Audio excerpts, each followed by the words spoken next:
Assalamualaikum guys. Sekali lagi pandangan tentang foreign fund money flow chart yang menurun daripada 16.3 bilion pada 1 Januari 2025 sekarang tinggal 7.9 bilion.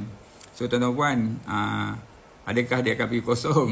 Oh, tidaklah, pasti tidak. Kenapa tak akan kosong? Pasal apa? Mereka akan pegang saham-saham yang ada strategic punya ownership. Maknanya dia nak pegang majority shareholder kan. Jadi saham-saham tu dia takkan jual kan. Contohnya katalah dalam Ajinomoto kan, 50.28% dipegang oleh foreign fund kan.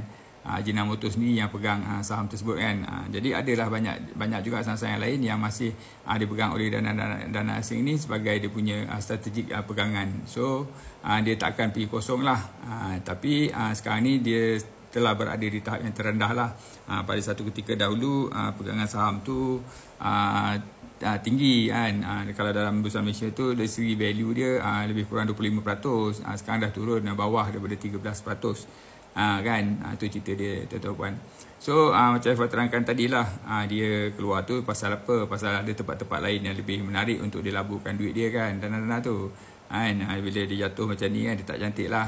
Apa jadi ialah tuan-tuan, andai kata Bursa Malaysia ni dia naik, dia pecah new high, masa itulah yang dana-dana asing ni akan datang berlawan-lawan. Pasal apa? Dia perlukan liquidity untuk dia keluar dan masuk. Dia perlukan liquidity untuk dia buat duit kan. Tapi kalau kata duduk, kalau pasaran tu sembab je, sendu je kan, apa lah, dia terpaksa pegang saham tu untuk satu jangka masa yang lama kan.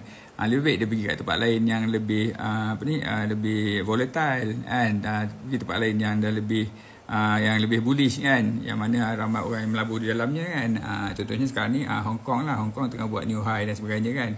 Even emas pun buat new high kan. Jadi diorang boleh masuk lah dekat tempat-tempat tu.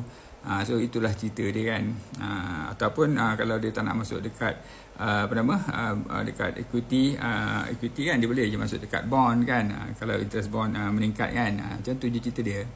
So tuan-tuan, jangan risau kan. Satu hari penjualan asing ni akan terhenti, akan berhenti kan, bila dah tak ada apa nak jual. Dan selepas tu insyaAllah dia akan patah balik dan naik lah. Itu pandangan FY. Tapi kali ini memang satu perkara yang menyedihkan lah kepada pelabur-pelabur yang dalam Bursa Malaysia.